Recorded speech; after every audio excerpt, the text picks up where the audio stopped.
Seguimos aqui com outras notícias e informações e tem um destaque que me deixou muito feliz porque o delegado Palumbo está com a gente. Queria saber a avaliação do delegado Palumbo. A oposição pretende convidar o presidente de El Salvador, Nayib Bukele, para participar da CPI do crime organizado no Senado. Esse requerimento foi apresentado pelo senador Magno Malta, que também propôs a diligência oficial no país para conhecer em loco as políticas de segurança pública adotadas pelo governo salvadorenho. Ao citar Bukele como referência, Malta reforça a posição dos conservadores sobre a segurança pública brasileira, já que ele se tornou um ícone internacional do endurecimento contra grupos criminosos depois que ele decretou estado de exceção e conseguiu prender cerca de 80 mil criminosos desde o ano de 2022. Esse modelo é elogiado por vários líderes da direita e é visto como exemplo de tolerância zero contra o crime. Já o relator da CPI, senador Alessandro Vieira, defendeu a construção de novos presídios no país, mas se manifestou contra a proposta da oposição de reduzir a maioridade penal. Vou trazer alguns elementos aqui, chamar o delegado Palumbo, que está acompanhando também essas discussões em uma outra casa legislativa, no Senado Federal, essa CPI do crime organizado. E o que achou dessa proposta, esse requerimento de chamar, de convidar o presidente Bukele para vir ao Brasil? Não sei se ele vai ter agenda, né? Pode ser até de forma virtual, né? Mas eu acho que os bons exemplos devem ser copiados, devem ser imitados. O bandido, o criminoso, o vagabundo, ele entende duas mensagens. Se você afrontar o Estado, a polícia, você vai morrer. Se você cometer um crime e se entregar, você vai ser preso e não vai ter benefício. Deveria ser assim. Até hoje, eu acompanho os trabalhos das polícias no meu estado, estado de São Paulo.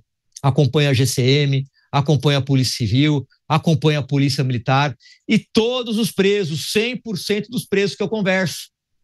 Inclusive, conversei com um semana passada, estava sendo preso em flagrante. Perguntei para ele, se você soubesse que ia ficar preso 30 anos, do começo ao fim da pena, que não ia ter benefício, não ia ter regalia, não ia ter saidinha, não ia ter progressão de regime, você voltaria a cometer o crime de tráfico de drogas? Não, claro que não, senhor. A resposta em 100% é isso. Cadeia não é resort. Concordo com o Beraldo mais uma vez. Ele tem que sair de lá com medo de voltar. Mas o que acontece? Eles batem na audiência de custódia e saem. E sendo aplaudido pelo ministro da Justiça que criou essa porcaria chamada de audiência de custódia. Se vangloriando de que quase 50% sai. Então a impressão que dá é que por ele poderia sair 80%, que seria melhor ainda, 90%. E não é. Reincidência. De cada 100 presos, 70 voltam a cometer o mesmo tipo de delito. De cada 10, 7. 70%. Ou seja, é frouxo o sistema. E aí a gente fala, vamos acabar com a audiência de custódia. Por quê? Porque o preso em flagrante, ele já para na frente de um delegado de polícia que expede um exame médico legal para ele parar na frente de um médico. O médico vai analisar e vai verificar, tem lesão, não tem lesão, apanhou, não apanhou. Ele pode falar isso, Caniato. Olha, eu apanhei, estou com lesão aqui. E o médico constata. Mas não. Criaram essa porcaria de audiência de custódia, aonde vão lá e perguntam para o preso como você foi tratado. Você foi algemado de que forma? Pois não, Caniato? Eu só vou receber, delegado Palumbo, eu passo para você finalizar o seu raciocínio, só vou receber as pessoas que nos acompanham pela rede para compreenderem exatamente a dinâmica em relação à audiência de custódia, que muito bem foi explicada pelo delegado Palumbo. Seja bem-vindo, você que acompanha a rede Jovem Pan, de volta aqui com os pingos nos is, as articulações dos parlamentares na CPI, que investiga o crime organizado, e a oposição pretende chamar o presidente de El Salvador para entender o chamado método Bukele contra facções criminosas. E o delegado Palumbo fazia análise sobre esse pedido, mas também dava o exemplo do que acontece na audiência de custódia. Quer finalizar, delegado Palumbo? À vontade. Pois não, Caniato, obrigado. Então, a audiência de custódia se virou um grande circo onde o preso vai lá e tem a sua palavra, ele é ouvido e ninguém ouve o policial, ninguém ouve a vítima, ele tem que ser ouvido em 24 horas. Se passar disso, é abuso de autoridade.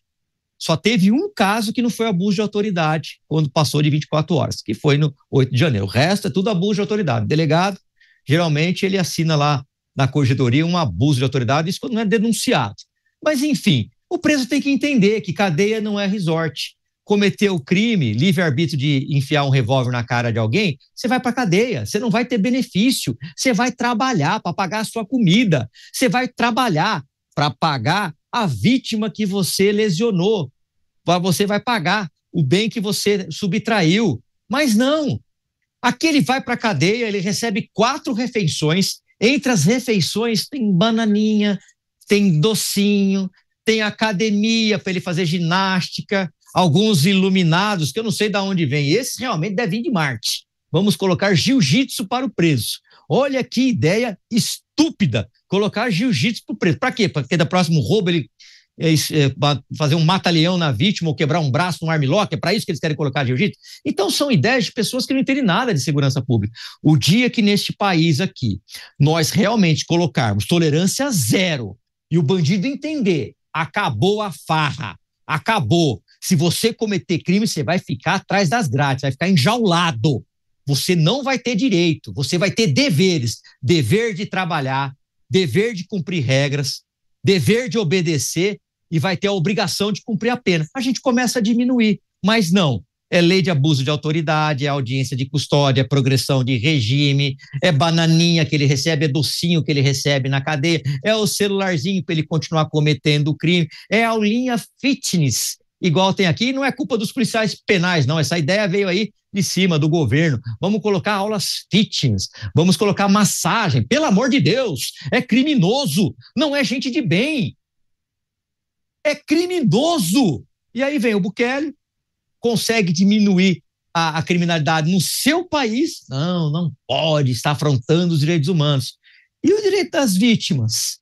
E as 2 jovens mortas recentemente, uma no Rio de Janeiro, vítima de uma bala certeira, e a outra aqui em São Paulo, que foi morta com um tiro na cabeça, disparada por um assassino que não teve piedade, de uma garota, de uma menina de 20 anos, se não me engano, que foi morta na frente do pai e na frente do namorado.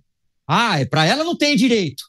Para ela não tem direito. Tem pro criminoso. E a família dos 4 policiais, como é que fica nisso? Então a gente tem que parar de passar a mão na cabeça de criminoso. Eu sou um político de direita e não me considero radical, exceto num ponto, contra bandido. O bandido tem que entender que se ele cometer crime, não vai ter regalia. Vai ser estilo El Salvador. Você tá lá e lá não é resort. Você vai obedecer o Estado, pronto, acabou. Passar para o Cristiano Beraldo. O Beraldo, sempre quando a gente debate esses modelos internacionais, nós já analisamos, inclusive, o método Bukele, os números alcançados pela gestão dele. Há muitas críticas em relação à maneira como o país, na gestão dele, acabou adotando essa sistemática de combater o crime. Há quem o chame de ditador, né, Beraldo? Mas eu me lembro quando o Renato Batista, que você conhece tão bem e já participou de vários programas aqui da Jovem Pan, foi a El Salvador justamente para conhecer o Cecote, que é aquele mega presídio, e teve a oportunidade de estar com o presidente Bukele e trouxe várias informações em relação a essa estratégia de combate ao crime. Primeiro, o que é preciso considerar em relação à inspiração de alguns parlamentares brasileiros que querem copiar o modelo, ou pelo menos alguns elementos desse modelo, e querem inclusive chamá-lo para participar da CPI do crime organizado, viu, Beraldo? Bom, Canhato, vamos lá, algumas coisas. Primeiro que, assim, chamar, né, convidar o presidente de El Salvador para participar da CPI no Senado não faz sentido. Quer dizer, o presidente de um país, ele vai participar de um ser inquirido por Magno Malta, convenhamos, não faz absolutamente nenhum sentido. E o que precisa, né, acontecer é que haja efetivamente um estudo do caso El Salvador, que é um caso muito particular e que, em vários aspectos, ele não tem nada a ver com a realidade brasileira do ponto de vista da configuração do crime. Né? O problema das gangues em El Salvador é um problema gravíssimo, realmente é tomado conta do país, o presidente Bukele conseguiu os instrumentos legais necessários para fazer um combate impiedoso contra essas gangues. E ele conseguiu um avanço gigantesco, sobretudo com a construção do Secote, como você citou, que é um presídio, uma cadeia própria, se não me engano, para 40 mil presos, que consegue fazer com que esses presos realmente saiam da vida do crime, percam esse contato com o mundo do crime no exterior e vivam vida de preso. Só que no Brasil você tem uma outra configuração de criminalidade que precisa ser combatida de uma outra forma. Porque o Brasil, primeiro, é um país gigantesco, você tem a questão das fronteiras, então nós temos 7 mil quilômetros de fronteira de costa, né? E além das fronteiras terrestres com 10 países na América do Sul, então você precisa ter uma outra configuração, precisa das Forças Armadas bem equipadas, que não é fácil nem barato você conseguir equipar as Forças Armadas para que elas executem o trabalho que elas precisam executar.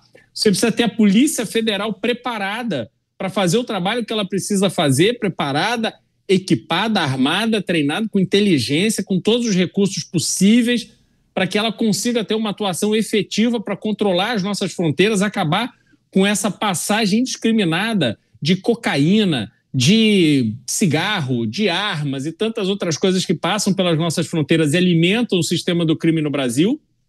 A gente precisa ter autoridade dos governadores para que eles atuem de forma muito efetiva no combate do crime local. Porque quando você olha para esses milhares de espaços no território brasileiro que são completamente controlados pelo crime organizado, milícias, enfim, todas essas instituições do poder paralelo, você vê que é preciso uma inteligência e conhecimento local que só a polícia local tem. Então, para que a gente consiga chegar no resultado, aí essa é a nossa referência, né? Chegar no resultado que El Salvador chegou, sabendo isso, o Bukele traz com ele, não existe progresso num lugar violento. É essencial, é ponto de partida você transformar o país num lugar seguro.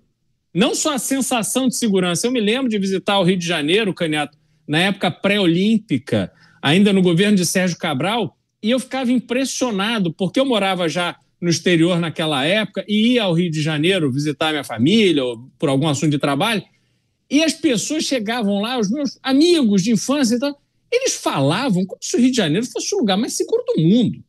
Eu ficava em dúvida. Eu devo ter pego o avião para o lugar errado. Eu devo ter chegado em Zurique, na Suíça. Não devo estar no Rio de Janeiro. Porque essa cena da segurança que as pessoas foram levadas a acreditar que existia, para mim, obviamente não existia. Um programa como a Unidade de Polícia Pacificadora, da época de Sérgio Cabral, em que a polícia subia o morro e expulsava os bandidos para tomar conta daquele território. Mas cadê o bandido? O bandido foi expulso, ele foi no poupa-tempo tirar uma carteira de trabalho e foi pedir emprego? Não.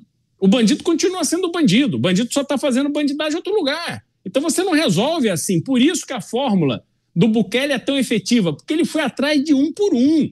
Ele destruiu todas as referências ao crime organizado que existe. Então não tem musiquinha do Oruan, não tem Oruan dando entrevistinha em revista, em canal de TV e todo mundo festejando o Oruan, que canta em homenagem ao Comando Vermelho, que grava videozinho para a internet dizendo que ele está no Complexo do Alemão e que a polícia não vai subir lá para pegar ele. Pois é, Oruan, subiram e jogaram 120 dos seus amiguinhos na vala, porque são marginais com fuzil na mão que recebe a polícia com tiro. Foram mortos e muitos outros, milhares de outros amigos, de apoiadores, de fãs, de pessoas que aplaudem Oruan, têm que ir para a vala junto com esses 120. Então, se a gente não transformar a realidade brasileira dentro do que nós temos aqui de concreto da violência brasileira, esqueçam. Não adianta ficar com esses factoides de querer convocar, convidar o Bukele, porque amanhã alguma comissão aí vai inventar de convidar o Donald Trump, Canhoto. Daqui a pouco a gente vai trazer informações ao vivo do Rio de Janeiro, viu? Fiquem com o radar ligado, porque daqui a pouco, inclusive, Cláudio Castro, que é o governador, deve fazer um pronunciamento, ou pelo menos responder aos questionamentos de jornalistas. Deixa eu só passar para o delegado Palumbo Porque o presidente da CPI, nós falávamos sobre a possibilidade de convidar o presidente de El Salvador para compartilhar as informações sobre o sistema que ele acabou implementando no país dele, mas há outras duas pautas em discussão: a necessidade de construção de novos presídios no Brasil e também alguns parlamentares defendem a redução da maioridade penal. Então, adolescentes que cometem crimes, a depender da mudança na legislação, poderiam responder como adultos. Em outros países, acontece exatamente isso, a depender da gravidade do crime. Como você vê essas duas questões, hein, delegado Palumbo? Bom, Caniato, eu acho que a gente tem que tornar a vida do bandido difícil. A gente não pode tornar a vida dele fácil. Ele não pode entrar numa cadeia e falar, não, essa cadeia eu não quero ficar. Ou então eu vou fazer greve de fome. Se faz greve de fome, que morra de fome, o problema é seu. Quem tem filho grande é elefante. Se você não quer comer, o problema é seu. O Estado não pode ser uma mãe que vai te dar comidinha na boca, não. Você foi homem para cometer um crime, agora você é homem para morrer de fome, já que você quer fazer greve de fome.